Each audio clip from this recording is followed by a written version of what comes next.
नमस्कार मित्रों। रेगिस्तान की सुबह का अपना ही एक जादू होता है। दूर दूर तक फैली सुनहरी रेत, हवा के हल्के झोंकों से बनती बिगड़ती बालू की लहरें, क्षितिज पर उगते सूरज की लालिमा और उस सुनहरे उजाले में चमकता एक छोटा सा गांव। मिट्टी से बने घर, कच्ची गलियां, घरों के बाहर खड़े खेजड़ी के पेड़, दूर कहीं ऊँटों की घंटियां की मधुर आवाज और पक्षियों का कलरव। ऐसा लगता था मानो प्रकृति स्वयं हर सुबह उस गांव को आशीर्वाद देने आती है। उसी गांव में एक छोटा सा घर था। घर बहुत बड़ा नहीं था, लेकिन उसमें रहने वाले के दिल बहुत बड़े थे। उस घर में प्रेम था, अपनापन था, संस्कार थे, और सबसे बड़ी बात, उस घर में एक ऐसा रिश्ता था जो मृत्यु के बाद भी समाप्त नहीं हुआ था। घर में सुबह का समय था। आंगन में तुलसी के पास दीपक जल रहा था। रसोई में ताजी रोटियों की खुशबू आ रही थी। तभी बहू धीरे से बोली, माँ जी, मुझे 5,000 रुपये चाहिए।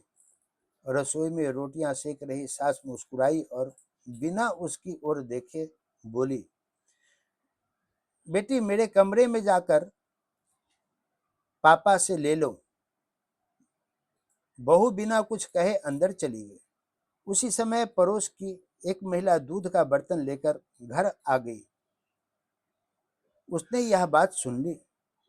वह कुछ पल तक चुप रही, फिर आश्चर्य से बोली, बहन, मुझे तो याद है तुम्हारे पति को गुजरे हुए लगभग 20 साल हो गए। फिर बहू किससे पैसे लेने के लिए गई है? सास मुस्कुराई। उसकी मुस्कान में दर्द भी था और गर्व भी था। उसने पड़ोसन का हाथ पकड़ा और धीरे धीरे उसे कमरे तक लेकर के गई। कमरे में लकड़ी की एक पुरानी अलमीरा था। उसके अंदर बहुत सलीके से तह किए हुए कपड़े रखे हुए थे। सफेद कुर्ता, साफ धोती, पुरानी जैकेट, एक पगड़ी, चमड़े की बेल्ट, घड़ी और चश्मा, सब कुछ वैसे ही रखा था जैसे किसी ने अभी पहनकर उतारा हो।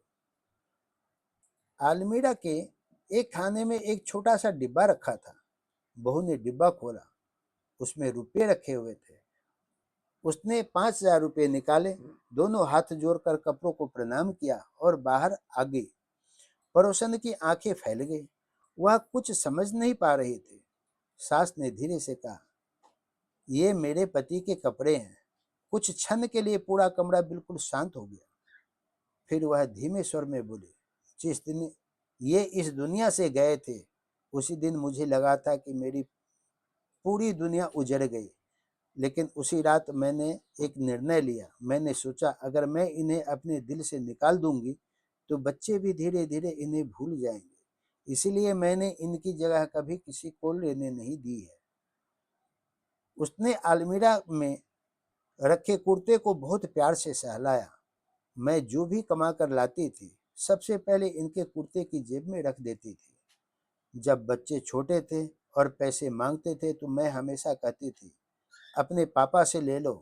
वे दौड़ते हुए आते, जेब से पैसे निकालते और मुस्कुराते हुए चले जाते। उन्हें लगता था कि पापा आज भी घर की मुखिया है।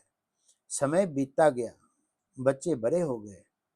आज वे कमाते हैं, लेकिन आज भी जब तनख्वाह आती है, सबसे पहले अपने पापा की जेब में रखते हैं। जब जरूरत होती है तो वहीं से निकालते हैं। असल में पैसे नहीं लेते, अपने पिता का आशीर्वाद लेते हैं। पड़ोसन की आंखों से आंसू बह निकले। वह बोली, आज के समय में लोग तस्वीर तक उतार देते हैं, और तुमने 20 साल बाद भी उनका स्थान खाली नहीं होने दिया। सास मुस्कुराई। इंसान शरीर से जाता है, प्रेम से नहीं। जिससे सच्चा प्रेम मिलता है, वह कभी मरता नहीं है। वह हर धड़कन में जीवित रहता है। उसने कपड़ों की ओर देखते हुए कहा, आज भी मैं इनके कपड़े धोती हूँ, धूप में सुखाती हूँ, प्रेस करती हूँ, अलमीरा में सहेज कर रखती हूँ। लोग कहते हैं मैं पागल हूँ, लेकिन जिसे साथ रहने की आदत लग जाए, वह आदत आखिर सांस तक नहीं छूटती। कमरे में एक गहरा मौन छा गया। बाहर रेगिस्तान की हवा बह रही थी, बालू की लहरें बदल रही थी, लेकिन उस घर के भीतर 20 वर्षों से एक भी भावना नहीं बदली थी। उस दिन पड़ोसन जब घर लौटी तो उसका मन बेचैन था। उसने पहली बार महसूस किया कि रिश्ते केवल साथ रहने का नाम नहीं है, बल्कि यादों को सम्मान देने का नाम भी है। दिन बीतते गए, गांव में यह बात धीरे धीरे फैल गई। लोग पहले आश्चर्य करते, फिर सोचने लगते, फिर सीखने लगे। अब गांव के कई बच्चे अपने दादा दादी से अपने पूर्वजों की कहानियां सुनने लगे। कई घरों में पुरानी तस्वीरें फिर से दीवारों पर लग गई। कई लोगों ने अपने माता पिता की पुरानी चीजों को फेंकना बंद कर दिया। लोग समझने लगे कि विरासत केवल जमीन या धन नहीं होती, विरासत होती है संस्कार, विरासत होती है स्मृतियां, विरासत होता है सम्मान। एक दिन परिवार के सबसे छोटे बच्चे ने अपनी माँ से पूछा, क्या दादाजी सचमुच हमें देखते हैं? माँ मुस्कुराई। उसने बच्चे का हाथ उसके सीने पर रखा, फिर बोली, जब तक किसी का प्रेम इस दिल में धड़कता है, वह कहीं नहीं जाता। भगवान शरीर वापस ले लेते हैं, लेकिन प्रेम नहीं लेते। बच्चे ने अलमीरा के सामने जाकर हाथ जोड़ दिए। उसकी मासूम आवाज पूरे घर में गूंज उठी, दादाजी, मैं बड़ा होकर आपके जैसा इंसान बनूंगा। उस दिन घर में किसी ने कुछ नहीं कहा, सबकी आंखें नम थी, लेकिन उन आंसुओं में दुख नहीं था, वहां गर्व था, प्रेम था, परिवार बसा हुआ था। रेगिस्तान की शाम फिर उतर आई। सूरज धीरे धीरे रेत के टीलों के पीछे छिपने लगा। आकाश सुनहरे रंग से नारंगी और फिर लाल रंग में बदल गया। ठंडी हवा चलने लगी, ऊँटों की घंटियां फिर सुनाई देने लगी। गांव के लोग अपने अपने घर लौटने लगे, लेकिन उस छोटे से घर के आंगन में आज भी वही दीपक जल रहा था, जिस तरह वर्षों पहले जलता था। उस दिन की लो जैसे कह रही थी, प्रेम कहीं नहीं मरता, कभी भी नहीं मरता।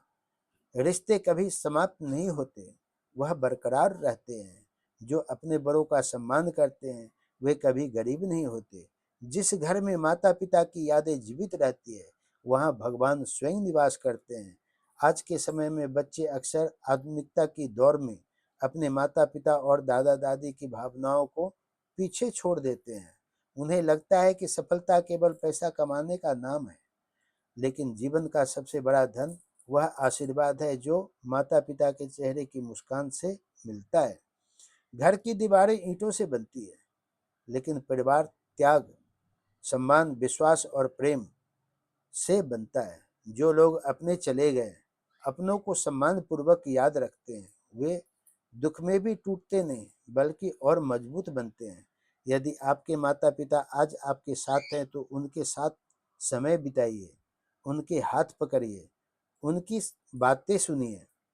उन्हें यह एहसास कराइए कि वे आपके लिए बोझ नहीं, बल्कि भगवान का सबसे बड़ा अनमोल उपहार है। और यदि वे इस संसार में नहीं हैं, तो उनकी शिक्षाओं को अपने जीवन में जीवित रखिए। यही उनकी सच्ची श्रद्धांजलि होगी, क्योंकि इंसान की मृत्यु उस दिन नहीं होती जिस दिन उसकी सांसें रुकती है। उसकी मृत्यु उस दिन होती है जिस दिन लोग उसे याद करना छोड़ देते हैं। इसलिए अपने अपनों को केवल तस्वीरों में मत रखिए, उन्हें अपने संस्कारों में रखिए, अपने व्यवहार में रखिए, अपने बच्चों की परवरिश में रखिए। तभी आने वाली पीढ़ियां जान पाएगी कि परिवार केवल खून का रिश्ता नहीं होता, बल्कि प्रेम, सम्मान, विश्वास और स्मृतियां का वह वृक्ष होता है जिसकी जड़ें कभी सूखती नहीं। और जब कभी जीवन की भागदौड़ में आप स्वयं को अकेला महसूस करें, तो एक पल के लिए आंखें बंद कर दीजिए और कर लीजिए और करके देखिए। उन लोगों को याद कीजिए जिन्होंने बिना किसी स्वार्थ का आपको प्रेम किया, आपसे प्रेम निभाया, आपको प्रेम दिया। आप पाएंगे कि वे आज भी आपके साथ हैं, आपकी हर सांस में, आपकी हर धड़कन में, आपकी हर प्रार्थना में और शायद आपकी हर मुस्कान में भी। अगर यह कहानी आपको अच्छी लगी हो, तो ज़रूर इसको शेयर कीजिएगा, लाइक कीजिएगा, सब्सक्राइब भी कीजिएगा, ताकि हो सके कुछ घर जो बिखरने के कगार पर हो, वह संभल जाए। अपने परिवार में, अपने बच्चों के साथ, अपने रिश्तेदारों के साथ, अपने दोस्तों के साथ शेयर करना ना भूलें। आगे फिर मिलेंगे एक और सुंदर सी कहानी के साथ। तब तक के लिए धन्यवाद।